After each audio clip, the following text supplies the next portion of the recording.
Adelante, hermana Beatriz. Ya, oremos.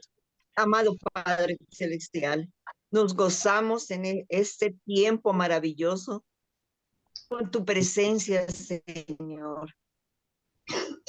Tú eres nuestro Dios, nuestro Rey, que triunfa en nuestros corazones, Señor. Estamos aquí, Señor, dándote la honra, dándote la gloria, Señor, en comunión con tu Santo Espíritu, Señor, para que tú nos des tu sabiduría, Señor, para que podamos entender tu palabra, Señor. Gracias por nuestro pastor Domingo, Señor, que tiene este tiempo maravilloso para nosotras, Señor, donde se ha preparado, ha estudiado y, Señor, nos comparte, Señor, este tiempo, este estudio bíblico, Señor. Queremos darte la honra, la gloria. Y aquí estamos, Señor, en tu presencia, con tu amor, gozándonos, Señor, de esta enseñanza maravillosa, Señor. Te damos la honra y la gloria en el nombre de tu Hijo amado Jesús. Amén, Señor. Amén. Amén. Amén. Pues mis hermanos, vamos hoy a hablar acerca de Pablo predica sobre el plan de redención de Dios.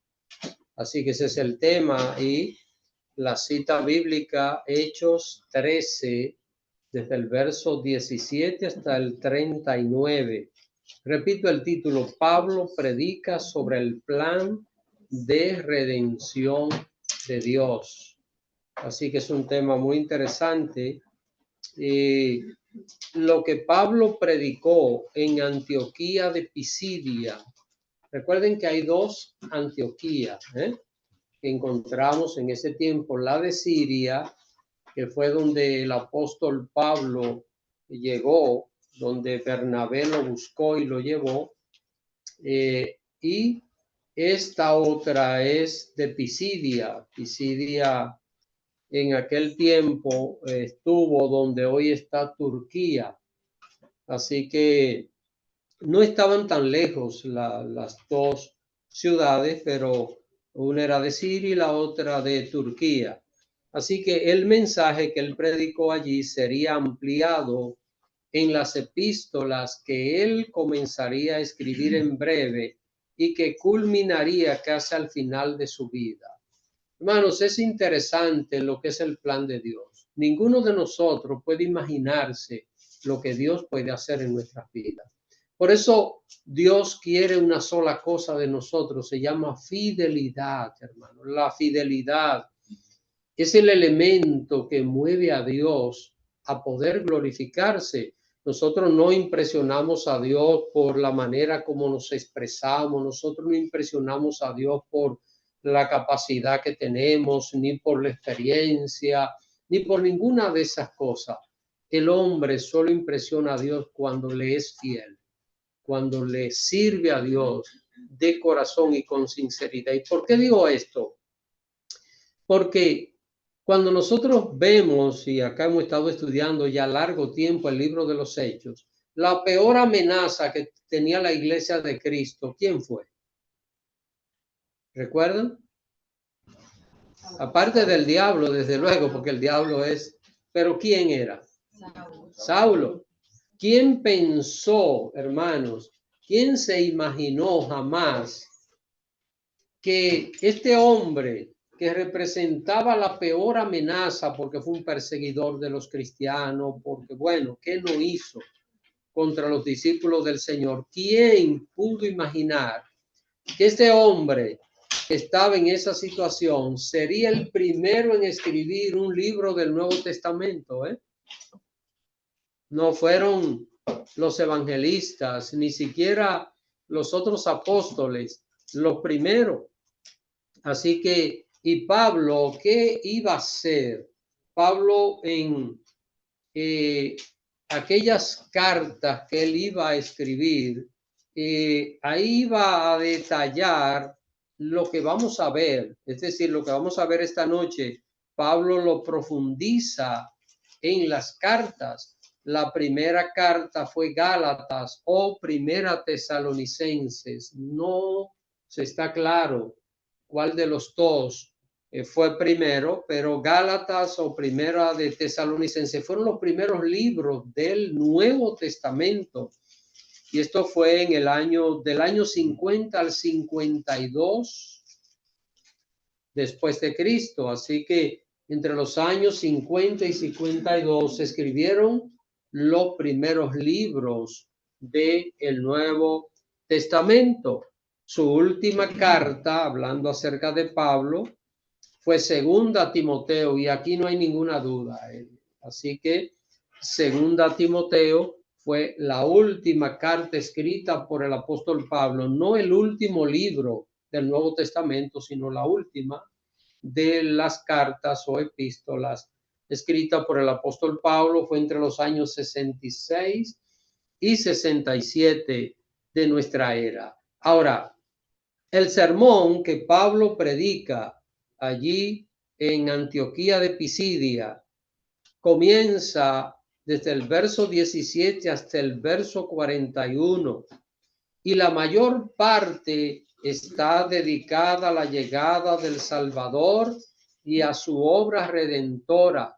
Ustedes saben que la semana pasada nosotros veíamos el orden cronológico que Pablo presenta en aquel sermón que estuvo predicando. Recuerden que estuvimos viendo desde que Jacob llegó a Egipto hasta el Señor, y vimos ese orden. Sin embargo, la historia cronológica de Israel, Pablo las resume en 6 versículos, desde el 17 hasta el 22. Así que solo 6 versículos él les dedica a este tema. Luego todos los otros versículos los dedica al Señor Jesús. 26 versículos dedica totalmente a tratar sobre la obra de la redención. Ahora, es importante que cada uno de nosotros entienda lo que es la redención. ¿Qué es lo que es redimir? Redimir es comprar. Redimir es rescatar. Y cuando pensamos en esto, es importante tener claro de qué nos rescató el Señor a nosotros. ¿De qué? Del pecado. Del pecado, de la condenación eterna, hermanos. Es importante que nosotros entendamos, y esto no es exageración y tampoco es presión para que la gente crea o no crea en el Señor, que hay 2 lugares finales a los cuales todo ser humano va a ir: o va con el Señor o va al lago de fuego. Y aquí no hay, se lo voy a decir en términos jocosos y clásicos, aquí no hay café con leche. Aquí o es café o es leche. Esto, mire, aquí no hay el que está casi salvo. ¿Cómo está? Casi. Perdido. ¿Está entendiendo? El que está casi salvo está perdido. No, esto no es que, no, pero que yo medio creo en Jesús. No. Esto es completo para Dios. Es total para Él. Entonces, el Señor nos ha redimido de la condenación eterna, nos ha redimido de el lago de fuego, que era el lugar que tristemente nos esperaba a todos nosotros de no haber sido por la obra redentora del Señor. El propósito claro de mencionar tan ordenadamente la historia de Israel como la vimos la semana pasada fue llevar a sus oyentes judíos a un entendimiento ordenado de cómo apareció el Mesías. Es como si nosotros estuviéramos hablándole a una familia y para llevarla al mensaje de Dios le hablamos del bisabuelo, del abuelo, de ese árbol genealógico que la persona conoce, y ya la persona está familiarizada con lo que nosotros le vamos a a decir. Por ejemplo, si alguien fuera a evangelizar a la hermana Jennifer, sería muy fácil comenzar con el béisbol, ¿verdad? ¿Por qué? Porque desde que Jennifer tiene uso de razón, está viendo ese deporte en su casa, su familia, su padre, su esposo, ahora sus hijos, o sea, es muy fácil. Entonces, es importante entender esto, porque mire, no podemos cambiar el evangelio, pero el contexto en que se presenta, es importante que nosotros podamos ajustarlo a la necesidad de la persona. No cambiamos el mensaje. Es como a los que nos gusta comer arroz. No lo comemos todos los días, pero no de la misma manera, ¿verdad? Sino que hay que variarlo. ¿Por qué usted lo dice? Lo digo por el pastor Abreu. Sí, hombre. Y lo digo por mí. Ahora sí estamos hablando. Yo como arroz todos los días, hermanos. Así que... Entonces, miren dónde está el asunto. Pablo aquí está hablándole de la historia a los judíos, de algo que ellos conocían, se sabían muy bien, para finalmente llevarlos ¿a dónde? A Cristo. Porque ¿hacia quién apunta toda la Biblia? A Cristo. Es importante, déjenme ver cómo les pongo esto acá, para que nosotros veamos algo acá. Déjenme poner esto acá. Aquí está Cristo. Entonces, mire, antes de Cristo, antes y después,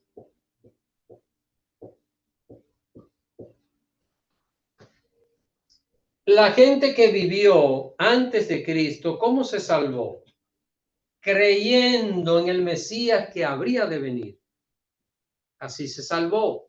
Eso es lo que enseña Hebreos capítulo 11. Dice que ellos no recibieron lo prometido, sino que murieron creyéndolo, viéndolo a distancia. Toda la gente que se salvó por la fe. Nadie se salva por obras en ninguna época.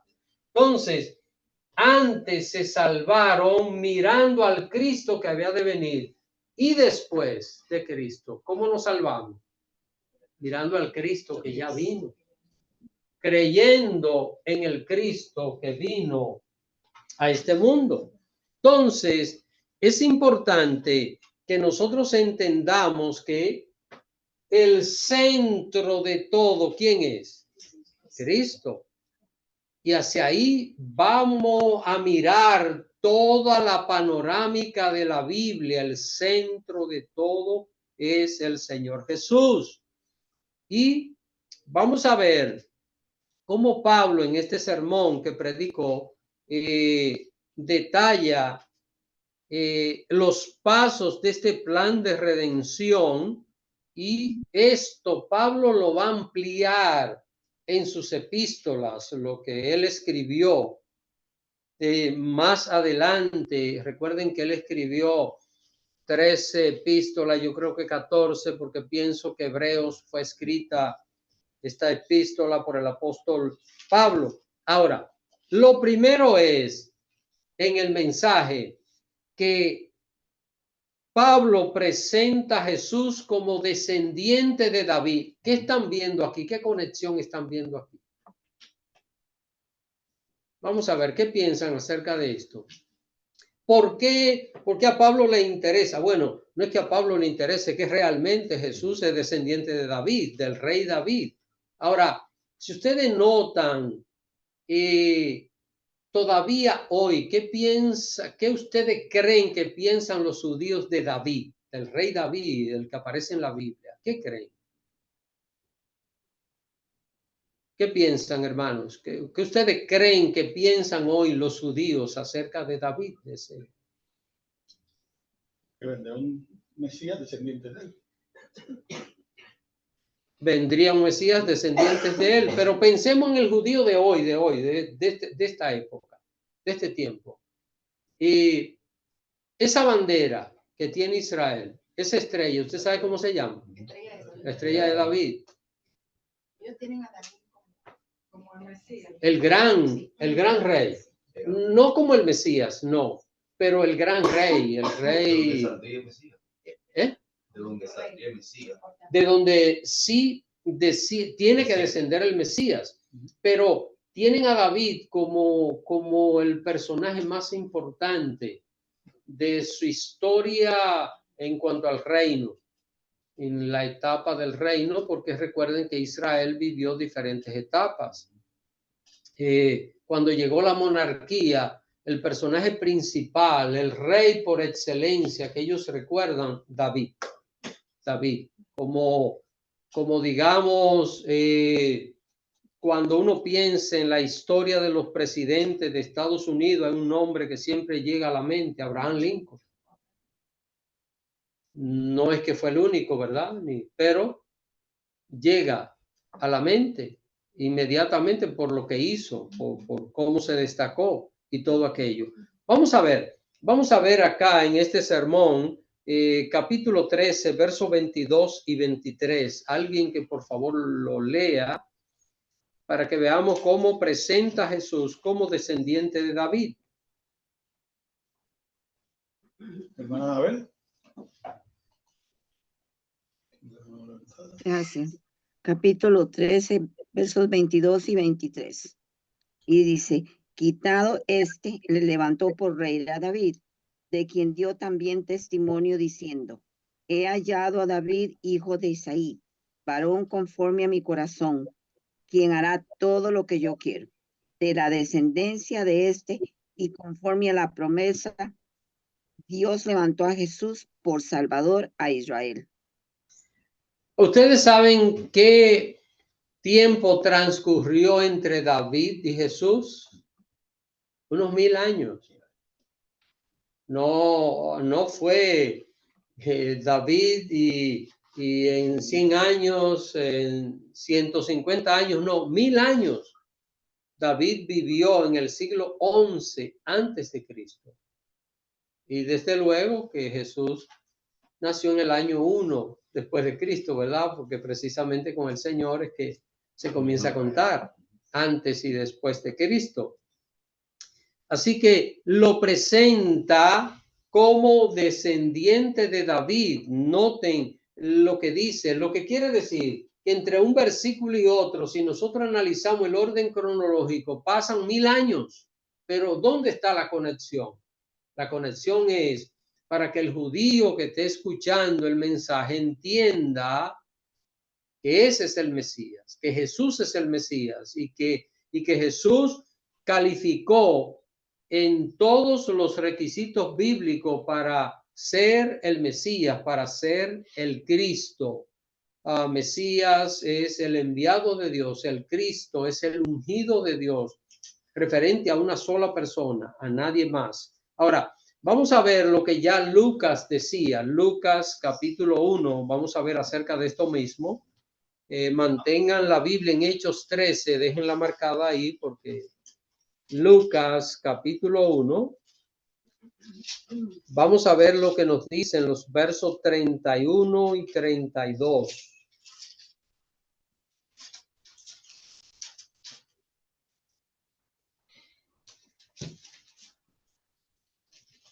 Hermana Mireya. Amén. Y ahora concebirás en tu vientre y darás a luz un hijo y llamarás su nombre Jesús. Este será grande y será llamado Hijo del Altísimo, y el Señor Dios le dará el trono de David, su padre. Noten acá lo que dice la palabra de Dios. Así que, ¿de quién es descendiente Jesús? De David. Y no solo lo está predicando Pablo aquí, ¿quién lo está diciendo? ¿Quién es que está diciendo esto en esta lectura? ¿Ustedes recuerdan? Es alguien que está hablando con María y le dice, tú vas a quedar embarazada. Y el ángel Gabriel. Así que es un ángel de Dios que está señalando esto. lo que no queda ninguna duda de que se trataba de algo totalmente verídico. Ahora, lo segundo que el apóstol Pablo, y vayamos otra vez a Hechos capítulo 13, solo vimos esto como referencia. Volvamos otra vez a Hechos 13 y vamos a ver cómo la predicación de Juan es presentada aquí. Ustedes saben que Jesús tuvo un precursor, alguien que fue el que lo presentó al mundo, que fue Juan el Bautista. ¿Por qué Juan el Bautista? Porque hoy tenemos personas, Juan Bautista, bueno, Juan Abreu y yo, pero Juan es presbiterio. Pero tenemos un amigo común, Juan Bautista, un hermano, y hoy tenemos ese nombre, pero ¿por qué a aquel señor le llamaron Juan el Bautista? Porque bautizaba. Así que su función, hermana Bessie. mano, así que vamos a ver algo aquí, porque recuérdense que estamos viendo el plan de redención, primero por David para llegar a Jesús, pero ahora Pablo como que retrocede un poquito, y eso me gusta del apóstol Pablo, porque él trata de llenar todas las inquietudes. A veces en medio de una predicación o de una enseñanza, la persona se queda como con un huequito, y volver un poquito hacia atrás para llenar ese huequito es importante. Entonces, vamos a ver lo que dice el verso 24, capítulo 13, verso 24.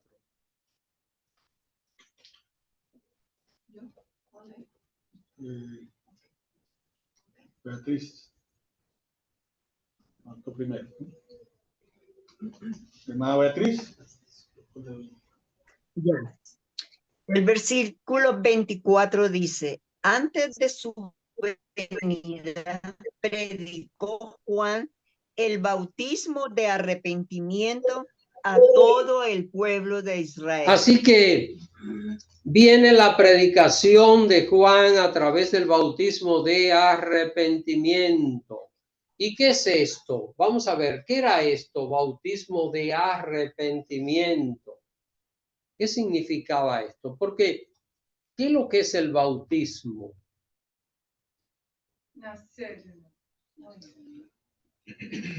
Tiene una relación con este nacer de nuevo. Sería interesante hacer un análisis acerca de lo que es el bautismo, pero en sí la palabra bautizar, ¿qué es lo que quiere decir? ¿Qué significa? Porque nosotros tenemos muchas palabras que vienen del idioma griego, y bueno, la Biblia, el Nuevo Testamento fue escrito en griego. La palabra bautizar quiere decir sumergir. Cuando una persona estaba en un río y se tiraba al río y se metía, decían se bautizó. Eso es bautizar. Ese es el significado de la palabra bautizar. No es otra cosa. No significa otra cosa. Y se utilizaba también, por ejemplo, cuando usted rompe el protocolo, como dicen alguna gente, y toma un pedazo de pan y lo sumerge en un café o en una leche para comérselo porque es sabroso. Lo bautizó, se lo sumergió, y esa era la palabra, bautizar. Se utiliza en el lenguaje bíblico para lo que Juan hacía. Ahora, noten que, y de esto no voy a ampliar mucho hoy, quizás un día tomamos un tema para hablar acerca del bautismo y las diferentes vertientes, pero noten qué era lo que Juan predicaba. ¿Qué predicaba? Pero sí, vean el versículo. ¿Predicó Juan qué? El bautismo de arrepentimiento, es decir, él bautizaba a las multitudes, que dicho sea de paso, allí ningún niño fue bautizado. No aparece en ningún principio bíblico un bebé siendo bautizado, sino adultos, todos adultos. Y así fue en la época de los apóstoles, y así fue siempre en toda la Biblia. no aparece esa distinción. Ahora, él predicaba y llamaba a las multitudes. ¿Y para qué llamaba a las multitudes? La gente iba y confesaba sus pecados a Dios, no a Juan, a Dios. Y era que bautizado. Por eso era bautismo de arrepentimiento. Porque las personas renunciaban a sus pecados. Es importante, si usted quiere ver esto más, Lucas capítulo 3, allí aparece todo lo que Juan, si quieren anotar esta cita para que la revisen después, Lucas capítulo 3, allí aparece toda aquella predicación y todo lo que Juan el Bautista estuvo haciendo, cómo llamaba a las multitudes al arrepentimiento. Así que la gente iba y confesaba sus pecados. ¿Cuál era el propósito de aquel bautismo? Era la salvación, ¿verdad? La salvación, porque ¿qué es lo que es salvación? La salvación es esa garantía que Dios nos da de que un día tendremos vida eterna a través del perdón. Dios perdona nuestros pecados. Pero para que Dios perdone los pecados de una persona, ¿qué tiene que hacer esa persona? Aceptar al Señor en su corazón. Tiene que arrepentirse, el arrepentimiento. ¿Y qué es el arrepentimiento? Vamos a ver, me gustaría escuchar algunas opiniones, aunque sean sencillas, no tiene que elaborar. Hermana Anabel tiene la mano. Ok, hermana Anabel, adelante. Disculpe, me la tenía levantada porque la hermana Rubiela levantó la mano varias veces ahí, no le contestaron. Es la hermana Rubiela, ya, perdonen. Eso es. Okay, Pero hermana Rubiela, disculpen. si tiene alguna pregunta, hermana Rubiela, adelante. ¿O algún comentario? Tienen No, era que cuando dijo que qué significaba bautismo, iba a contestar eso, que sumergido, baptiz, sumergirse. Ah, muy bien. No, gracias. Que es del griego baptizar, que es eso, sumergido. Ahora, ¿qué piensan acerca del arrepentimiento? Vamos a ver, ¿qué es arrepentimiento? Miren, algunas personas sienten remordimiento. Y hay personas que cuando están, por ejemplo, y esto yo lo he vivido, he ido a visitar personas a la cárcel y lo he visto llorar en la cárcel y decir, cuando salga de aquí voy a cambiar de vida. Sí. Y es verdad, algunos cambian, pero hay un ejemplo de un joven que fui a ver a la cárcel, acá, Pómpano. Estuvo y fui, lo visité y estaba llorando. Fui y lo conocí allí por referencia de una persona. Le hablé de Cristo, le hablé de la palabra de Dios y me dijo, pastor, cuando salga. Y él salió de la cárcel y empezó a visitarnos en nuestra iglesia. Ahora está peor que lo que hacía. Como una persona, porque es importante entender lo que es el arrepentimiento. Y vamos a ver, ¿qué piensan ustedes acerca del arrepentimiento? Una manera sencilla es sentir dolor por el pecado cometido. Sentir dolor por el pecado cometido. ¿Están viendo esto? Lo primero es que el ser humano tiene que entender que es pecador, porque cuando una persona no cree que es pecadora, no se va a arrepentir. Saben, hermanos, esto es mi experiencia, voy a hablar de mi experiencia, pero cada vez que yo voy a orar, me siento tan poco delante de Dios, tan insuficiente. Eso es lo que yo siento. Y no es que yo lo siento, es que esa es la realidad. Es que si yo no siento esto, estoy lejos de la realidad. ¿Qué soy yo delante de Dios? ¿Para qué me necesita Dios a mí? Díganme ustedes, Dios sin mí, ¿qué es? Dios, Él es Dios. Él es Dios. El único que se beneficia de acercarse a Dios soy yo. Dios nada. A veces las personas están confundidas en cuanto a esto. Entonces, el punto aquí es, ¿qué es lo que estamos buscando? Juan predicaba el bautismo de arrepentimiento. Ahora, Juan no podía ayudar a la gente a dar ese paso final que le correspondía a quién. Aquí yo lo pongo. A Cristo. A él solo le correspondía ayudar a la gente a dar ese paso final. Pero con el ministerio de Juan, la gente que hacía, confesaba sus pecados y era bautizado. El simbolismo era: confiesa tus pecados y cuando sale del agua, sale limpio. Había un simbolismo en aquello del agua, un simbolismo que no se quedó ahí porque había un efecto espiritual. Déjenme decirles que la mayoría de los discípulos de Jesús habían sido discípulos de Juan. Se ven llevado del consejo de Juan, porque Juan dijo: he aquí el Cordero de Dios que quita el pecado del mundo. Señaló a Jesús y los discípulos de él comenzaron a seguir a Jesús.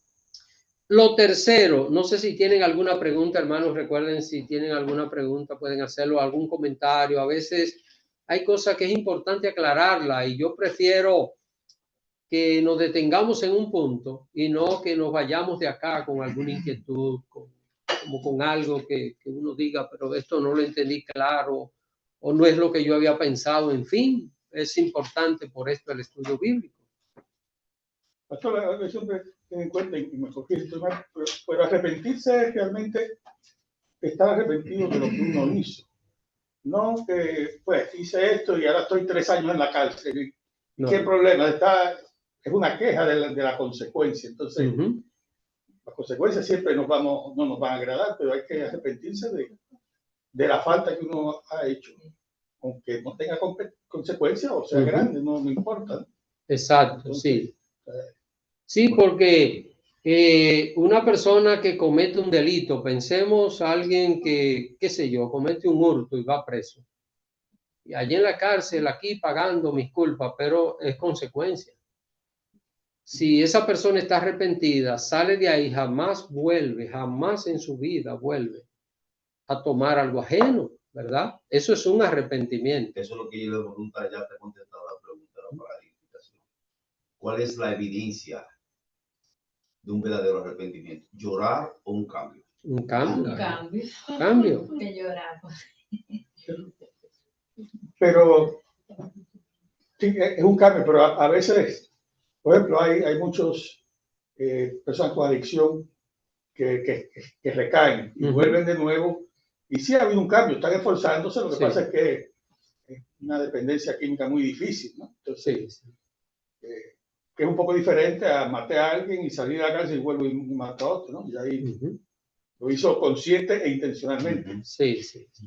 Y otro detalle, recuerden, hermanos, y esto Dios lo sabe mejor que nosotros, es que nosotros, al ser cristianos, no dejamos de pecar, es decir, seguimos siendo pecadores.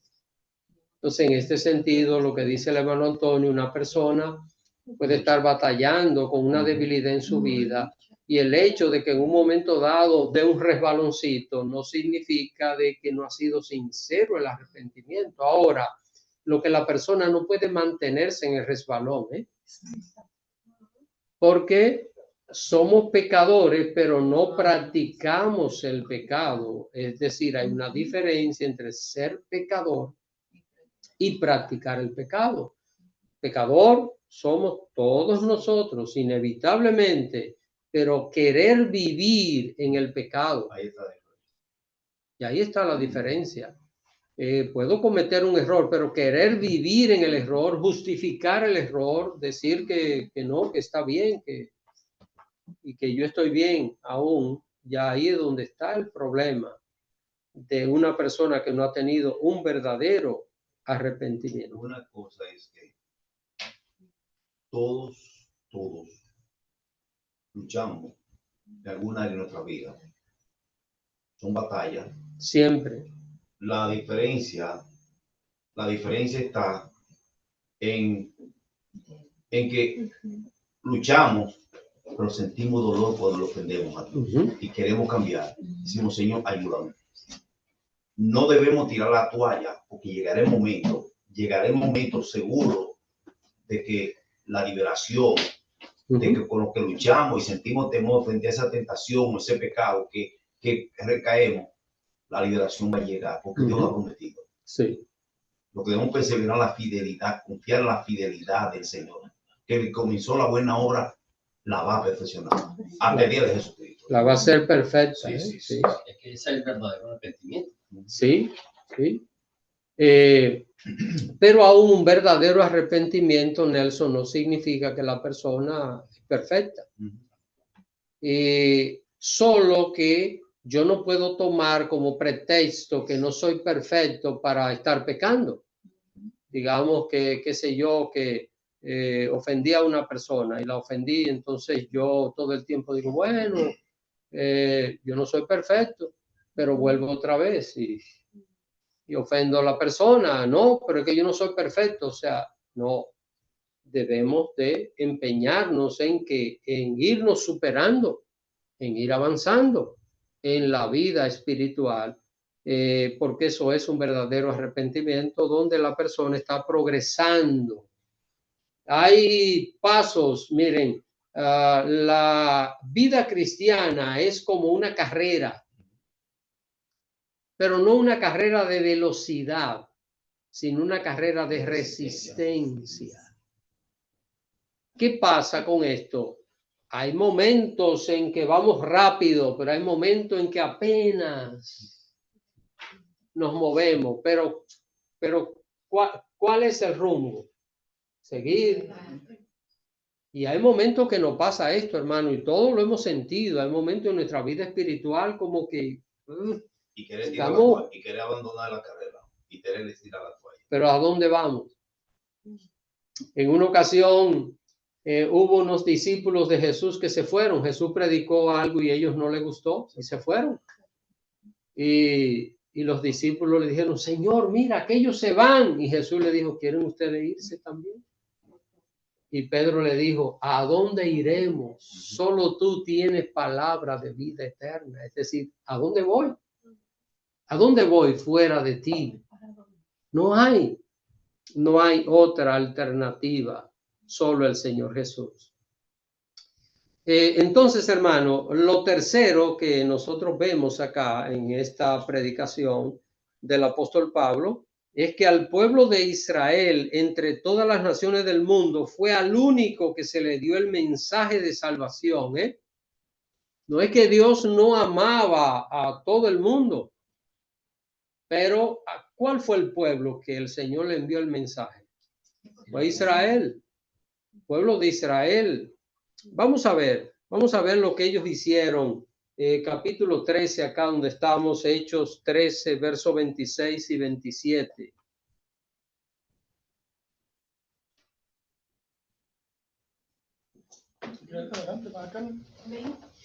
Hechos 13, 26 al 27.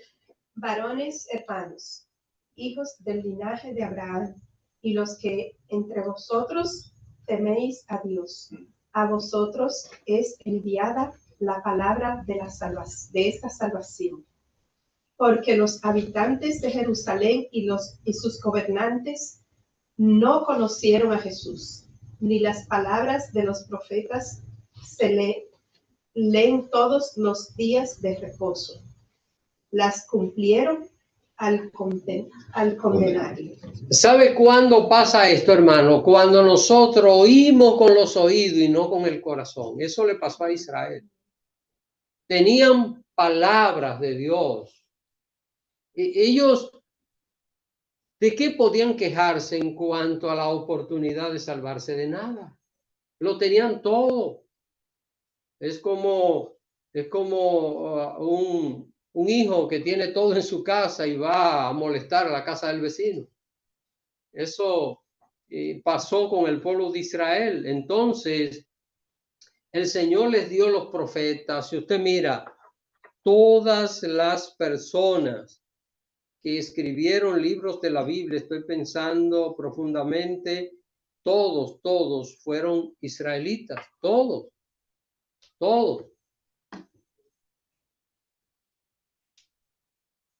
Es decir, toda esta gente tenía en su historia todo lo necesario para tener esa verdad, para guardar esa verdad, para creerla. Pero ellos trataban, miren, todavía eso es tan fuerte, como ellos tratan de vivir una manera superficial. Y lo que le voy a contar es algo que yo lo supe en días pasados, porque donde mi esposa y yo vivimos, en el apartamento donde vivimos, no está este aparatito para poner el papel higiénico. Y yo sé, en la puerta todavía lo he dejado, no lo he quitado.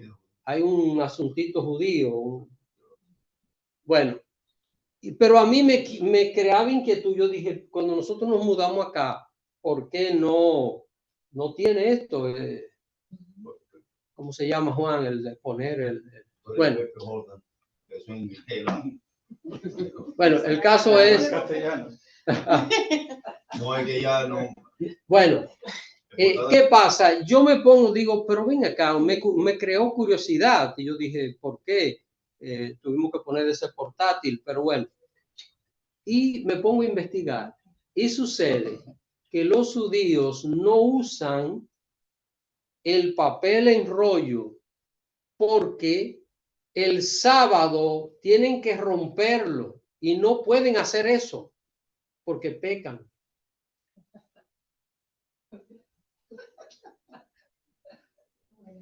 ¿Y qué hicieron con Jesús? ¿Qué leímos casi ahora? ¿Qué hicieron con Jesús?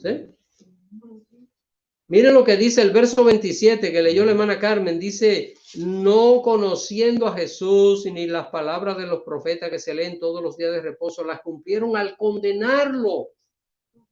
Y el verso 28, miren lo que dice. Y sin hallar en él causa digna de muerte, pidieron a Pilato que se le matase. O sea, ellos dicen que partir un pedazo de papel el sábado, porque Dios manda guardar el sábado, es pecado. Y mandar a matar a Jesús. Hermanos, estas son cosas que la verdad crean en uno como un estado de misterio, ¿verdad? Uno dice, ¿hasta dónde el ser humano a veces se comporta con lo que tiene que hacer? Y entonces, ¿cómo echa a un lado lo que tiene que hacer para hacer lo que no debe hacer en términos de honrar a Dios, de glorificar el nombre del Señor? Y esta fue la situación que vivió Israel. Ahora, ¿qué es lo que estamos viendo? Estamos viendo cómo el apóstol le está predicando. Recuerden que este sermón que estamos leyendo de Pablo fue predicado ¿a quiénes? A los judíos en la sinagoga de la ciudad de Antioquía de Pisidia. Él llegó a la sinagoga, llegaron él y Bernabé y le tocó hablar. Y él está predicando acerca de esto, le está hablando a los judíos, llamándolo al arrepentimiento. El cuarto paso que vemos es lo que dice el verso 29 y 30. Alguien, por favor, léase el verso 29 y 30. Y habiendo cumplido todas las cosas que de él estaban escritas, quitándolo del madero, lo pusieron en el sepulcro. Mas Dios le levantó de los muertos. ¿Qué vemos aquí, hermanos? Vemos que rechazaron ¿a quién?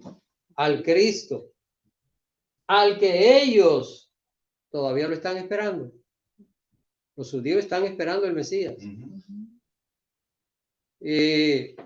Lo rechazan, lo condenan a muerte, piden a Pilato que le diera Barrabás. Barrabás era de lo peor, el peor delincuente que había en ese tiempo, y estaba en la cárcel porque era homicida, ladrón. ¿Qué no era Barrabás?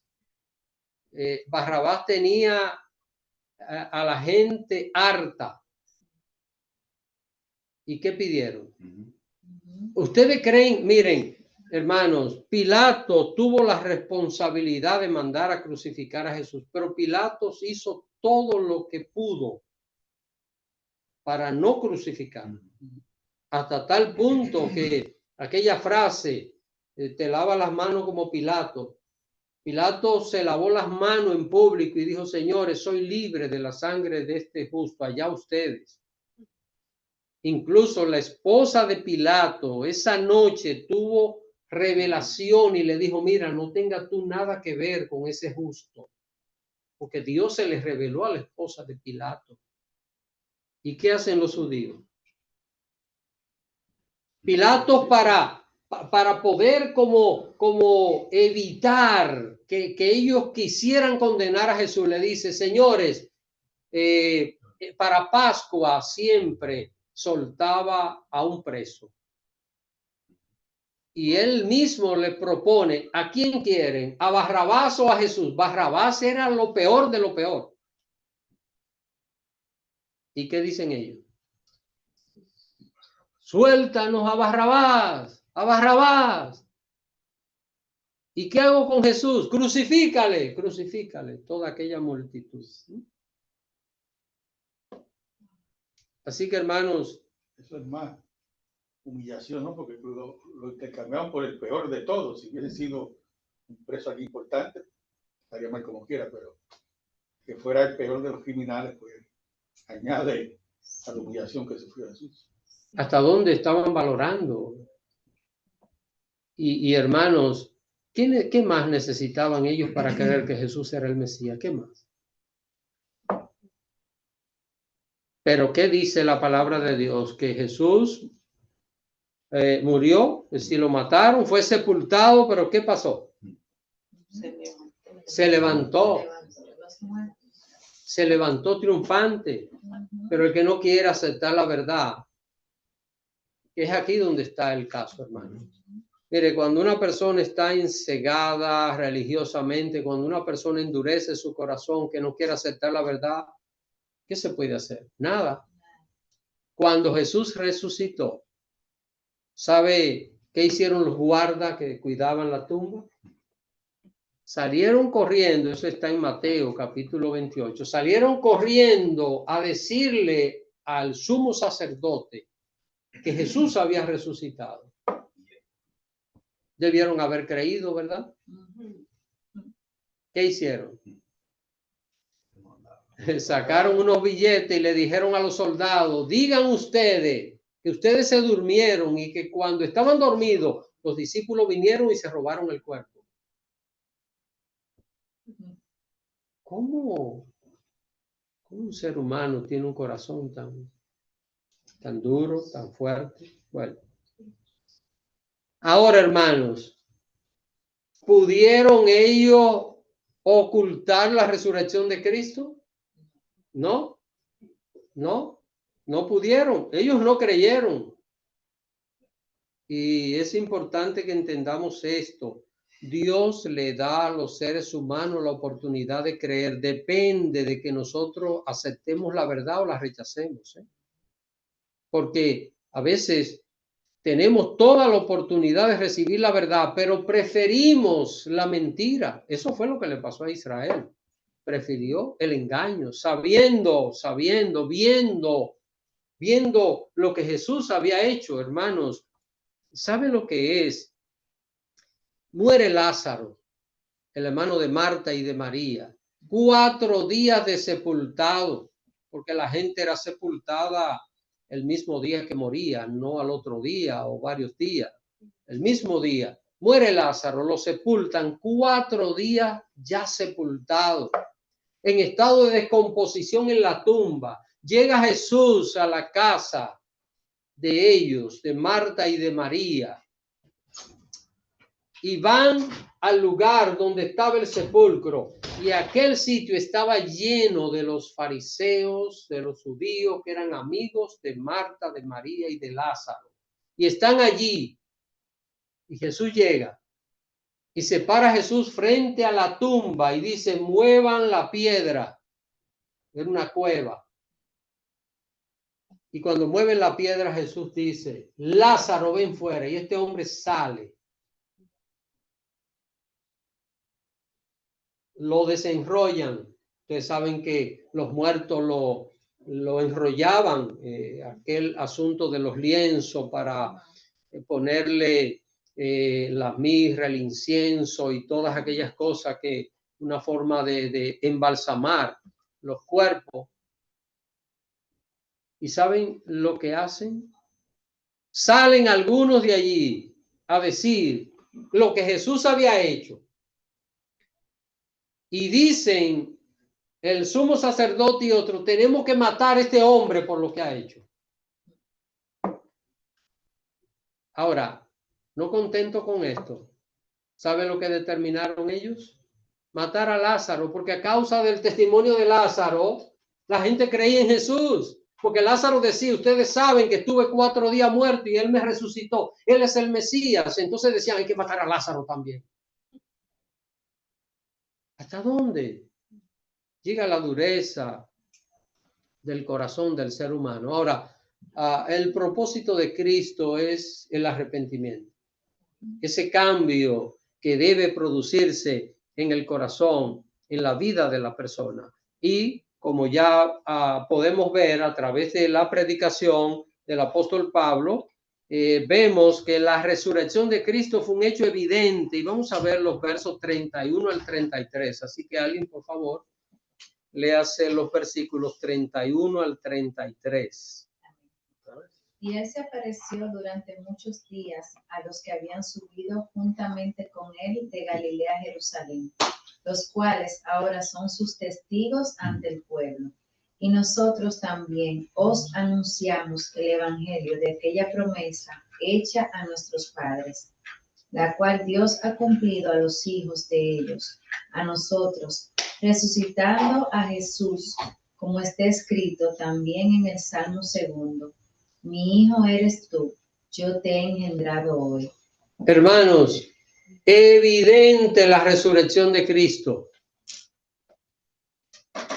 La parte que a mí me impresiona de todo esto es, cualquiera puede decir: ¿cómo pueden estar tan seguros que Jesús resucitó realmente? Y esta gente, los discípulos de Cristo, murieron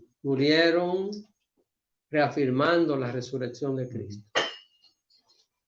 Una persona muere por lo que cree, ¿verdad?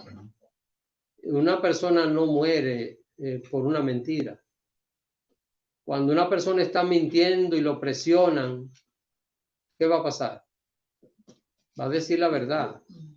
Cuando una persona está mintiendo y sabe que le van a afectar, que puede perder la vida, la persona va a decir: no, espérate. Esta es la verdad. Esto es. Murieron esta gente y hasta el último momento hablando. Y cómo aparece demostrado a través de la Biblia todas las evidencias, las señales de la resurrección del Señor Jesús.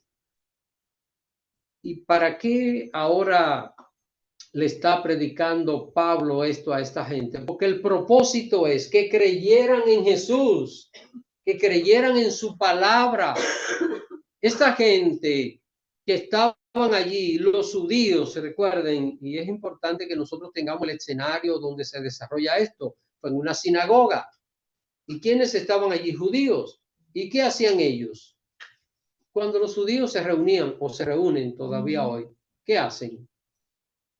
Leen la Biblia, leen la Torá, la ley, leen los salmos. Ellos les llaman la Torá, tiene un nombre ahí. Sí, pero tiene otro nombre. ¿Ah? Son 3. Sí, son 3. Ahora que tú vives un Nevium, algo así. Sí, en inglés, no sé cómo está.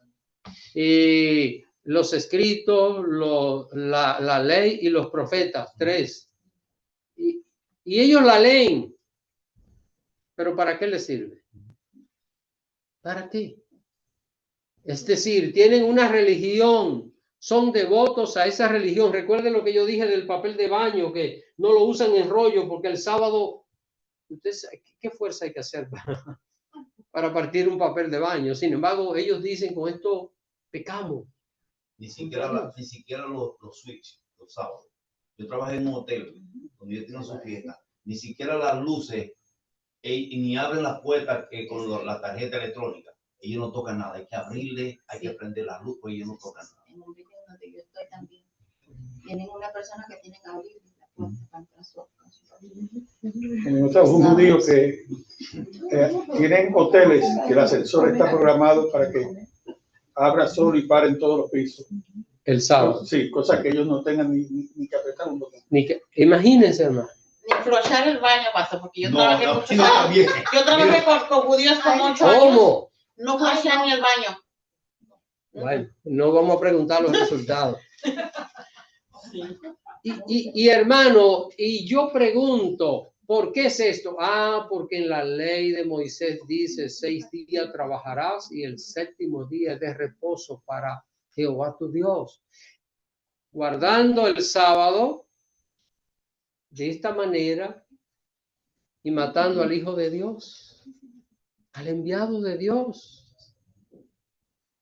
¿Cómo una persona a veces rechaza la verdad queriendo creer en la verdad? ¿Por qué? Porque lo que tenían era un corazón religioso, un corazón duro, un corazón que no era sensible a la voz del Señor. Así que, hermanos, es interesante nosotros ver cómo Pablo aquí presenta todo el plan de redención de Dios. ¿De dónde viene Jesús? Viene descendiente de David, como había sido profetizado. ¿Quién lo antecede y lo presenta al mundo? Juan, predicando bautismo de arrepentimiento. Cristo predica, la gente lo rechaza, finalmente lo condenan a muerte, lo sepultan, pero ¿qué pasó? Resucitó al 3er día. Y de esto fue evidente, comió con ellos, estuvo 40 días después de resucitar de los muertos con ellos, hasta que un día los vieron ascender a los cielos a la vista de todos ellos. Todas aquellas evidencias tuvieron los discípulos del Señor Jesús. Ahora, ¿qué se logró con la muerte de Cristo? Y voy a dedicarle los minutos que nos quedan a este punto. ¿Qué se logró con la muerte de Cristo? Se logró el perdón de pecado para todo aquel que cree. Esto es algo muy claro. Vamos a ver lo que nos dicen los versos 38 y 39 y luego seguimos analizando este puntito y ya con esto vamos a concluir. Versos 38 y 39. Hermana Beatriz. El verso 38 y 39 dice: Sabed pues esto, varones hermanos, que por medio de él se os anuncia perdón de pecados, y que de todo aquello de que por la ley de Moisés no pudisteis ser justificados, en él es justificado todo aquel que cree. Aquí está la parte importante. Mire, una persona no se salva porque sea mi hijo biológico, porque la salvación es una herencia que se traspasa de padre a hijo. Solo es salvo ¿quién? El que cree en Jesús, el que cree en él. Así que, ¿qué fue lo que pasó con Cristo? Bueno, a través de Cristo, el ser humano tiene perdón de pecados. Ok, pero ¿qué se necesita para que una persona pueda tener perdón? Creer en Cristo. Si usted tiene que perdonar a alguien, ok, pensemos que como cristiano tenemos que perdonar como quiera, aunque la persona no pida perdón. Pero para el que ofende a alguien, sentirse tranquilo, ¿qué tiene que hacer? Hay que pedir perdón, es la única manera. No puede la persona arrepentirse y resarcir lo que ha hecho, sino pide perdón. Ahora, con la muerte de Cristo, ¿qué se logra? Perdón de pecado. Perdón de pecado, y todo aquel que recibe perdón es porque cree en Jesús. Ahora, ¿qué es creer en Jesús? Hay que tener fe en Él. Pero hermana, vamos a ver, hermana Cecilia, ¿qué piensa acerca de esto? ¿Cómo una persona demuestra creer en Jesús? Lo que piensa, no. Creer en Jesús. ¿Cómo lo demuestra? Se demuestra, vamos a ayudarle un poquito, ¿se demuestra diciéndolo o con hechos? Creer en Jesús hay que demostrarlo con hechos. Por ejemplo, si una persona me ofende, yo no puedo tener resentimiento con esa persona. Aunque no me pida perdón, yo no puedo tener resentimiento porque entonces yo no estoy con Dios, porque Jesús nos perdona a nosotros. Entonces, ¿cómo yo no lo voy a perdonar aunque no me pida perdón? Exacto. Muy bien, hermana, pero le pregunto, ¿es fácil eso? No. ¿Ve? Ahí es donde está el asunto. Si nosotros le preguntamos a cualquier persona por ahí, si alguien te ofende, ¿qué debes hacer? Sí, perdonarlo. Pero la pregunta ¿es fácil? No. Solo el que cree en Jesús de verdad terminará que perdonando.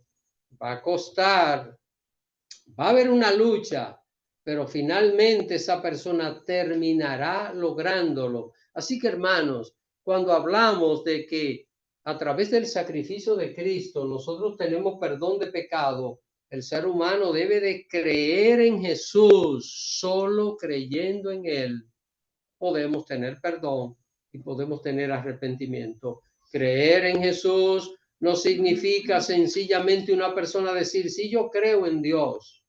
La Biblia dice que hasta los demonios creen y tiemblan. Usted, mire, nosotros no tenemos la oportunidad de hablar con un demonio, pero si le preguntáramos a un demonio, ¿tú crees en Dios? Diría que sí, porque el demonio no va a negar a Dios. Él sabe que fue creado por Dios, sabe que sí. El diablo no niega, el diablo no es ateo. Los hombres sí, pero el diablo no es ateo, el diablo no niega la existencia de Dios. La Biblia lo conocía, le huían. Por supuesto, o sea, reconocían en la palabra, como dice el hermano Antonio, y le huían porque el diablo sabe, no puede negar, es imposible que niegue. Entonces, creer así de labios, creer por decir, sí, yo creo. Cuando una persona ha creído en Jesús, esa persona va a ser transformada. Va a vivir una vida diferente. Donde quiera que esté, esa persona va a reflejar la imagen de Cristo. ¿Se va a equivocar? Sí. ¿Pero qué va a hacer? Se va a arrepentir. Va a reconocer. Cometí un error, pero yo lo voy a reconocer, aunque me duela, aunque luche con esto. Y es la obra que Jesús ha hecho en nosotros. Entonces, hermano, no solo tiene perdón, sino que esa persona tiene algo que no lo producía la ley de Moisés. Noten lo que dice en el verso 39, y que de todo aquello de que por la ley de Moisés no pudiste ser, ¿qué? ¿Cómo dice? ¿Cuál es la palabra que sigue? Justificado. A través de Cristo tenéis esa justificación. ¿Qué es la justificación? Y ya de esto hemos hablado acá. Miren, el perdón de pecado es para todos. La salvación se produce una sola vez en la vida, cuando usted y yo tuvimos ese encuentro personal con Cristo, que pudo haber sido secreto, pudo haber sido público, pero tuvimos ese encuentro personal con Cristo. Pero a partir de ahí, la persona sigue siendo pecador, pero ¿qué tiene? La garantía de ¿qué? De perdón a través de Cristo. Esa garantía, eso está garantizado. Él me va a perdonar, sin duda. ¿Pero qué tengo que hacer? Arrepentirme del pecado. Aquí caemos en lo que estábamos hablando hace un rato. Soy pecador, pero no puedo mantenerme practicando el pecado. No puedo. Tengo que vivir una vida diferente, pero tengo en Cristo todo lo necesario para recibir perdón y para vivir limpio de pecado. ¿Puede un ser humano pecador vivir limpio de pecado? ¿Sí o no? Vamos a ver. Y con esto terminamos. ¿Puede un ser humano pecador vivir limpio de pecado? Sí, yo pienso que sí. Vamos a ver, hermano. ¿Usted puede tener una ropa limpia siempre? No. ¿No? ¿Sí? Si no me la momentos, pongo. pero siempre. ¿Cómo? No, pero No, una no. se mancha para guardada se Pensemos. mancha así en el closet. Vamos a ver, pensemos si nosotros podemos mantener una ropa limpia. Siempre. Siempre, ¿no? Siempre. Pensemos en el siempre en el sentido de que se ensucia, pero si se ensucia, ¿qué es lo que tengo que hacer? ¿Y qué tengo? Ya está. Esta camisa yo puedo mantenerla limpia de manera permanente, ok. Está limpia, ¿verdad? Pero de repente se me ensucia. ¿Qué hago inmediatamente? La meto a la lavadora. Ok, no la tengo conmigo, la estoy lavando. ¿Qué voy a tener? Una camisa limpia. La hermana Carmen se encarga. Gloria a Dios. Así que, hermanos, miren, aquí está la enseñanza más extraordinaria de nuestra vida cristiana. Usted y yo podemos vivir limpios de pecado solo si reconocemos, me equivoqué, pequé contra Dios. Aquí no peca.